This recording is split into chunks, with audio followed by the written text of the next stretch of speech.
മോളി ചേച്ചി പറഞ്ഞത് വളരെ കറക്റ്റാണ്. ഈശോയുടെ തിരുഹൃദയത്തോട് സ്നേഹമുണ്ടായിരുന്ന വ്യക്തി എന്നതിനേക്കാളും കുറച്ചുകൂടെ ഒന്ന് മാറ്റി പറയാണ്, ഈശോയോട് ഒരുപാട് സ്നേഹം ഉണ്ടായതുകൊണ്ട് ഈശോയുടെ ഹൃദയത്തെ ഈ വിശുദ്ധയുടെ മുമ്പിൽ തുറന്നു കാണിച്ചു എന്നുള്ള ആ വിശുദ്ധയെ കണ്ടിട്ടുണ്ടോ?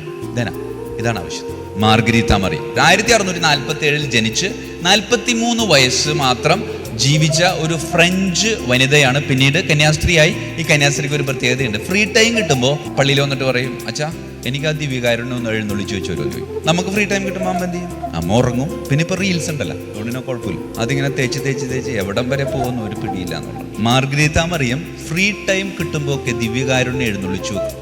അതിൻ്റെ മുമ്പിലിരുന്ന് ഇങ്ങനെ പ്രാർത്ഥിക്കും. ഒരു ദിവസം പ്രാർത്ഥിച്ചുകൊണ്ടിരിക്കുമ്പോൾ ദിവ്യകാരുണ്യ അപ്പം ഉണ്ടല്ലോ, അപ്പത്തിൻ്റെ അവിടെ നിന്ന് ടോർച്ചടിക്കണ പോലെ ഒരു വെട്ട ഇങ്ങനെ പുറത്തേക്ക് വന്നു. അതിങ്ങനെ ഒരു ആളിൻ്റെ രൂപത്തിലേക്ക് മാറി.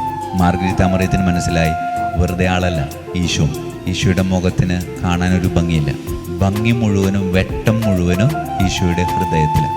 എന്നിട്ട് ഈ മാർഗരീത്ത മറിയത്തോട് ഈശോ ഒരു കാര്യം പറഞ്ഞു.